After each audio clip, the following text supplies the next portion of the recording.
Noswaith a pawb, good evening, and thank you to Plaid Cymru for organising the meeting tonight. It's come at a pertinent time, I think, because it's just days since UKIP claimed their second by-election gain in England. Now, many people have seen their rise as temporary. The polls and the by-election results should tell us, though, that hoping that they will go away is futile. It's been quite some time that we've had a proper debate here in Cardiff or anywhere else in Wales, to my knowledge, about how to best overcome the growing threat of the far right. So, in my contribution this evening, I want to address three broad themes that, for Plaid Cymru, are central, not just in terms of defeating the politics of division, but essential too in delivering in terms of social justice. Firstly, I'd like to briefly explore the context, political and economic, that has allowed the far right to thrive. I want us to consider, if possible, how has their politics managed to take root? And I'd like to explain why I concluded that to date, many of those who should be opposing them are missing the point, or worse, colluding with them. Secondly, I want to discuss the importance of challenging and rejecting the very premise of the ideology that is driving the far right.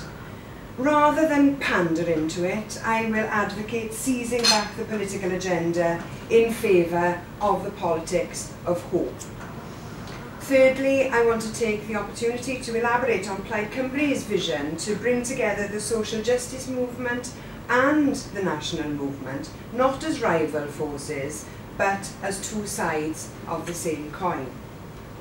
I'll conclude with my take on what all of this means in concrete terms for Welsh politics now today.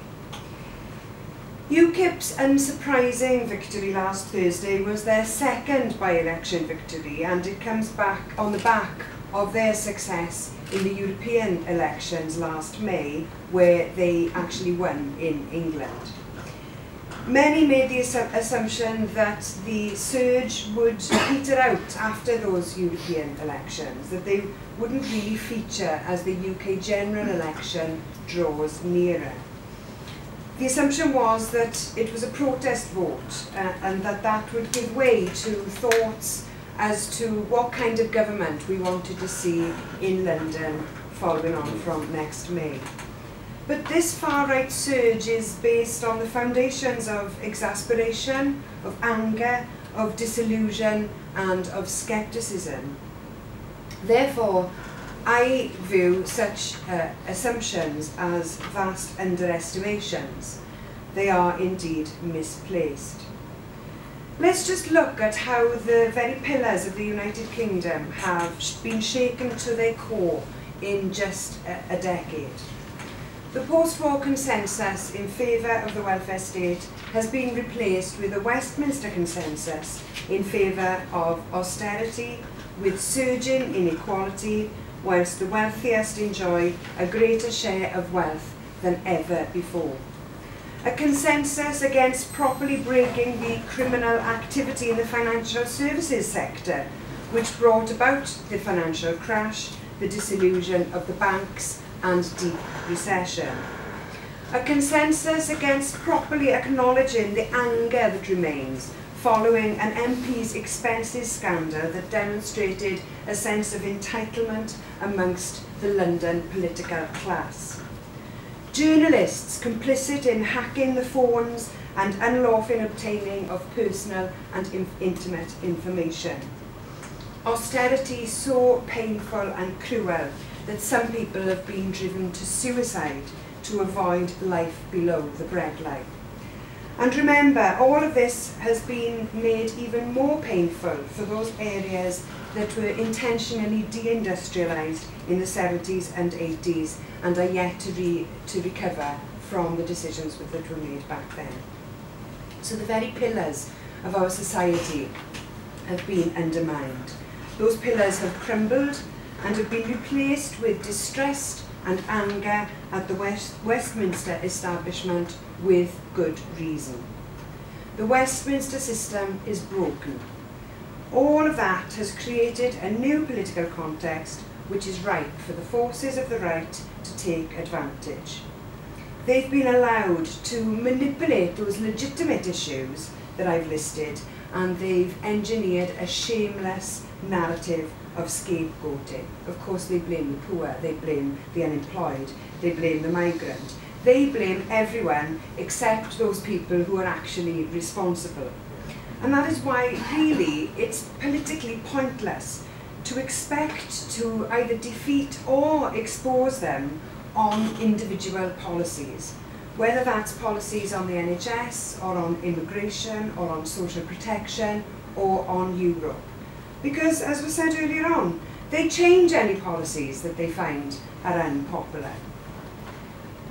Yet I must ask, what has Labour done to deal with the growth in support for this right-wing blame game and this scapegoating? Their leading politicians say that they will be tougher than the Tories on welfare. Or they say that they'll employ 1,000 extra border guards, or that they will deny social protection to migrants. Maybe someone here can explain to me how aiming to be more right-wing than the far right does anything other than feed their agenda. How on earth does that get to the root or the heart of people's real anger and exasperation? That brings me to the second theme that I want to address tonight. I believe that it's wrong, I believe that it's folly to pander to the right-wing agenda. Instead, we need to reject the premise that all our ills are down to people on social protection, or Europe, or migrants.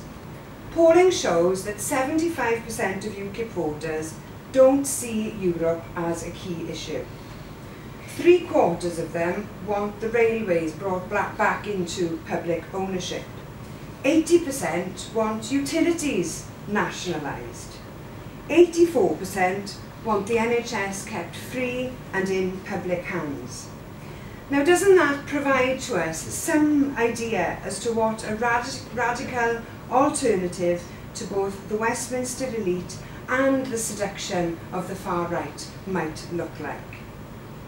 I think that we have to cover two key areas. One, we must provide a vision and an inspiration to people, a blueprint or a framework for a society and a politics that works for the majority and not for a tiny, faraway elite. And the other is about reversing the trend that has left our society and the terms of debate in Wales and the UK much worse off. So if I can first of all take this question of the vision. We mentioned earlier the question of Scotland, and we saw in Scotland, and whatever side of the debate that you take in that, whether you were on the yes side or the no side, I think there's no doubt that the yes campaign was an umbrella movement. It included not just those who shared a constitutional vision, but it was also a coalition of those who shared a social mission. And there was a real sense that people there were building a nation. Not only that, they were also building a society. The Yes Alliance was more than a party. Of course, it was much more. It included several political parties, but above all, it grew into a movement of groups and communities with shared common values: solidarity, compassion, democracy, cooperation, equality, inclusivity. Its appeal was so powerful that it lives on after the referendum question has been answered. And in Wales too, the centre of our political gravity is in a similar place. And I'm in no doubt that if we want to, we too can build a similar grassroots alternative to Westminster and the politics of austerity and the spite that it represents. The second point that I want to highlight is of equal importance, and it's one that's rarely discussed and perhaps reflects the tone and the terms of the debate in Wales and the UK at the moment. Part of the reason that the right has thrived is because an organised, mobilised, anti-establishment progressive alternative has had its foundations dismantled over a generation. Since our deindustrialisation in Wales, we've also seen a plummeting in the membership of trades unions. Democratisation of the workplace has not featured on the political agenda.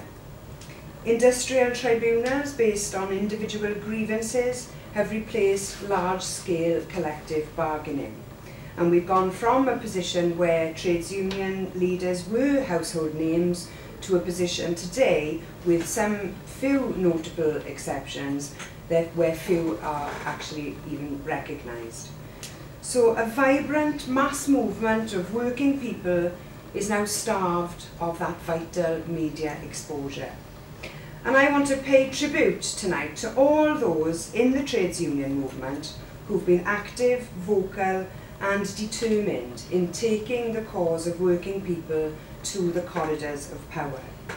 The stand that has been taken by trades unions against austerity and the collective punishment of the poorest and those with the least means to defend themselves is nothing short of admirable. But now is the time, I think, to re-energise. We need to rebuild the movement, to strengthen it, so that the mainstream media can no longer marginalise it or marginalise its politics. I can inform you tonight that for this very reason, Plaid Cymru has begun a review of all legislation relating to industrial relations and trade unionism, especially those laws that were passed during the 1980s. We will be identifying those legislative tools that should be repealed, and we'll be proposing new measures to create democratic workplaces and healthy industrial relations. The period between 1997 and 2010 was a great opportunity to reverse some of the most damaging and regressive measures taken against good industrial relations. It was an opportunity missed. The most equal societies, the most successful economies, and the most emancipated populations are those with where an excellent business climate goes hand in hand with high standards of employee participation and high levels of trades union membership. Just over a quarter of employees in the UK belong to trades unions. In the private sector, that figure is as low as 14%. Less than a third of UK employees are covered by collective bargaining. There is no structure in the UK for employee representation on boards. Compare that to Finland. Almost 3/4 of employees in Finland are members of unions. 91% are covered by collective bargaining. And workers in companies with more than 150 employees have a right to participate in management decisions. The wider economic and social position shows that Finland outperforms the UK on almost all the indicators. So why is this relevant to us here? Firstly, it empowers those people who are fed up with the Westminster establishment. It gives them a say in the decisions that affect them. Secondly, such a system produces an organised workforce with a stake in the political landscape and a platform to articulate an alternative. And that is why Plaid Cymru will be prioritising the creation of an organised labour force and participatory workplaces. I would like to see trade union membership in Wales double by the end of the decade, and I would want to work with employers to find a means of enhancing employee participation in the workplace too.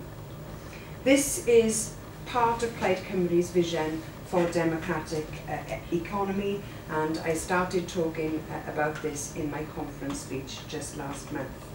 Which brings me to the third area that I want to address this evening, and that's Plaid Cymru's role in bringing together the positive and inclusive voices in Wales.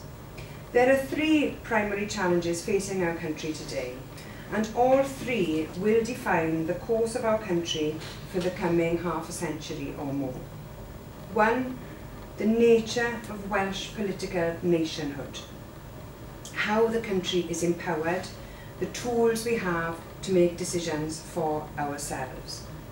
Two, the social justice agenda.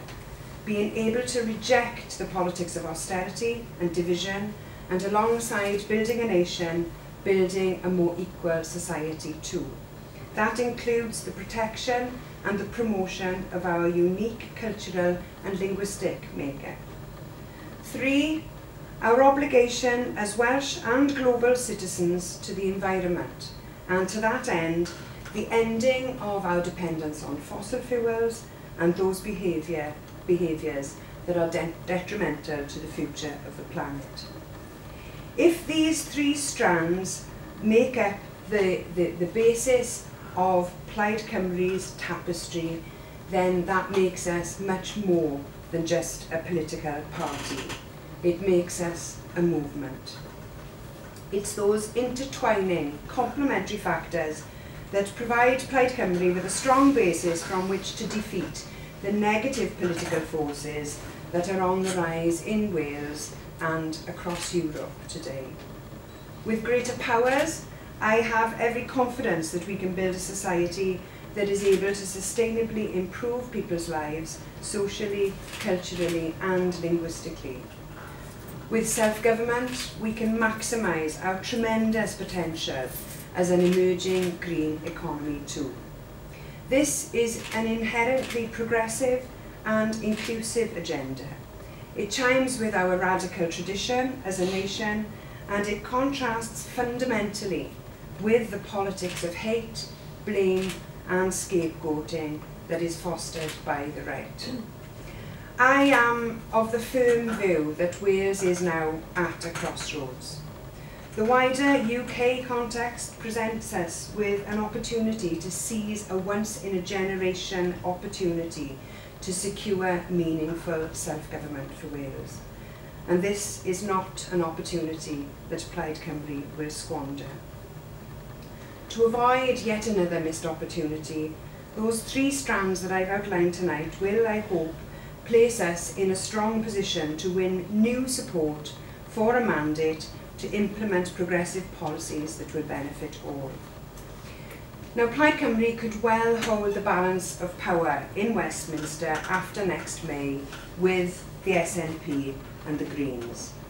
And for the avoidance of any doubt that might be here tonight, I want to take this opportunity to reiterate that if we are in that position, there are no circumstances whatsoever under which Plaid Cymru would prop up a Conservative government. After their enforced savage austerity, having stripped out our social protection model, presided over economic hardship and having targeted the poor for special treatment, they will not be returned to office if Plaid Cymru can stop them. But be in no doubt either that we will not prop up any other party that is determined to implement Tory policies. In addition to delivering meaningful self-government for Wales, Plaid Cymru and our allies will be determined to see the abandonment of austerity. We will insist on the rebalancing of power and wealth across the UK and in Wales, and we will be seeking parity with Scotland. And in financial terms, at the very least, that means £1.2 billion extra in the block grant to Wales every year. That is money that we are owed, and it's money that we have to invest in our public services and to create the conditions for a successful, well-paying economy that is able to stand on its own 2 feet and one that leaves no one behind. Furthermore, Plaid Cymru and our allies could never support the purchase of a new generation of weapons of mass destruction in the form of trident. Tories are more than just a toxic political brand. The widespread contempt with which they are held by a majority of people here in Wales may well have its roots in the dreadful policies that they pursued during the 1980s. But experience of them since 2010 has shown why people in Wales are right to continue rejecting their kind of politics. No ifs, no buts. If anyone is in any doubt at all, please tell them that you heard Leanne Wood from Plaid Cymru say this: there is no way that I will allow Plaid Cymru to prop up a Conservative government. It is my hope and it is my belief that the positive platform upon which Plaid Cymru stands, with those three strands that I've talked about tonight at its heart, will appeal widely.